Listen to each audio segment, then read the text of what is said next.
Okay, we'll go live. Okay, we're here with Coach Hoiberg. I'll open the floor for questions. I'll start with Chris Bassnett.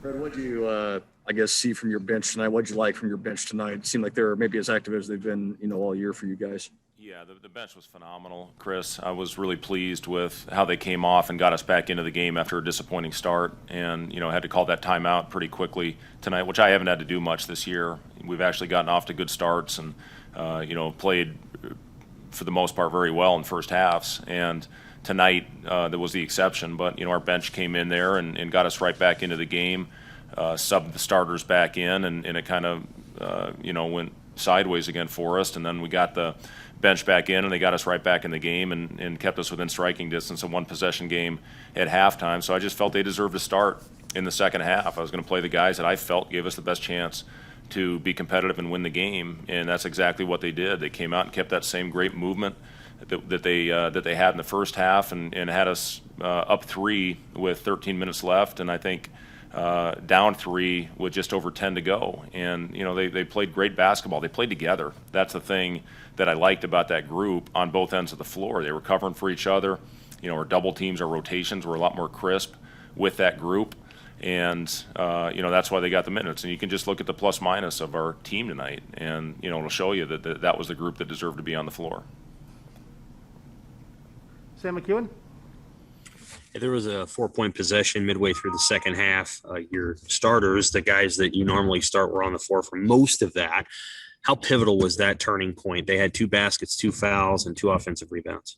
Yeah, it's huge, those momentum plays like that, Sam. And, it's just when you have such a thin margin, of error, and those kind of things happen, it gets the ball rolling in the wrong direction. And then they got confident, I thought. But we kept battling. I thought we actually got some really good looks. ATO, we ran a couple, got wide open threes out of it. We just didn't knock them down. I mean, that's Kobe and Ladd, 2 of our better shooters that had great looks from the 3-point line. Unfortunately, they just didn't go down. And then Purdue was making everything in that stretch, and that's when they opened it up. And, obviously our free throws just continue to haunt us, going 5 for 14 from the free throw line. We're just leaving way too many free points out there, and unfortunately just didn't knock down the shots, which actually I think were a little bit better than some that we got earlier in the game that we were knocking down.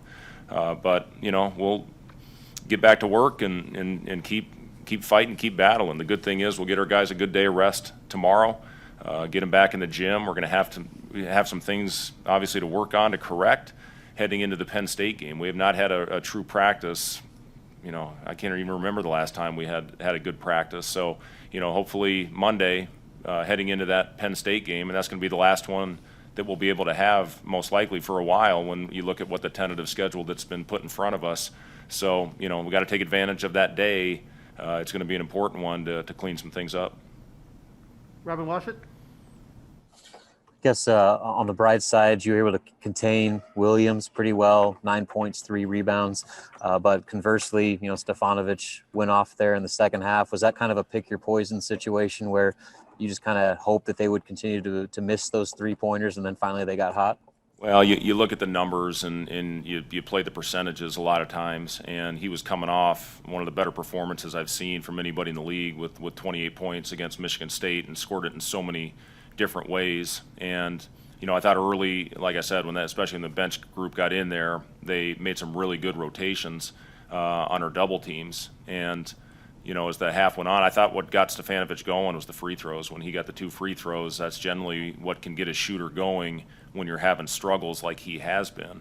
And you just look at it, they've been making 5 threes a game. And sometimes you base your game plan based on what a team's recent trend has been. And you look at Ivy, who had two out of 3 to start the game. I think he shot 19% in his last 5 and 21% overall. So we're going to live with a late contest on his shot, but give the kid credit. He stepped up and knocked him down. And then Stefanovic, I did think it was a matter of time. He was a guy that we were going to chase, not gap, but we lost him unfortunately a few times on rotations. And I think a big part of that was just lack of communication as we wore down. Connor Hepper. Coach, you talked about your bench, but specifically Thor, how much energy did he give you guys tonight, and kind of where did it come from? Yeah, Thor was terrific. You know, I was really pleased. He wasn't hesitating. He missed his first one and then stepped right up and had no hesitation on the next one that he knocked down, and then hit a step back, which was awesome to see. And you know, he works, guys. He's a guy that's in the gym a lot, and you know, I had a good meeting with him yesterday and just told him to keep his confidence and keep looking for opportunities. It was great to see him being aggressive out there, but you know, you just see the movement. You know, when Thor's on the floor, and you know, that whole group was moving. You know, Kobe, I thought Trey was really good tonight. I thought Trey had a good game.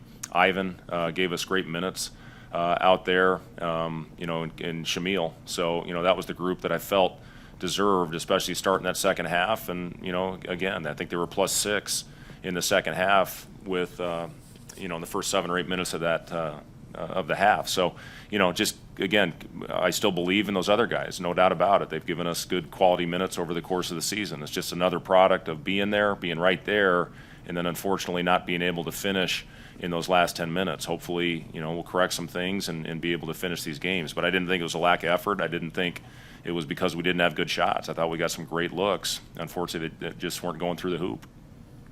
Sam McEwen? Why do you think your starters maybe struggled tonight? They combined for 21 points. Why do you think they struggled? Yeah, it's a good question, Sam. You know, they have been getting us off to good starts for the most part when you look at our numbers all season long. And, you know, this was, you know, out of the ordinary for that group to fall behind almost double digits in the first 5 minutes. Some of it probably is fatigue, but, you know, I'm not going to let them off the hook with that. You know, you got to find a way to muster up the energy, especially after 2 days, to recharge, to get back after the crazy stretch that we just finished. We'll get 2 more days now to head into Penn State. And like I said, that's probably going to be it as far as having multiple days before the next game. So we're going to have to find a way to try to keep them fresh, you know, get them back in there. But, you know, I just didn't think they had the same juice as those bench guys tonight, and that's why they played the majority of the minutes. Okay, on Coach Hoiberg's press conference. We'll come back with 4 here momentarily. Thank you.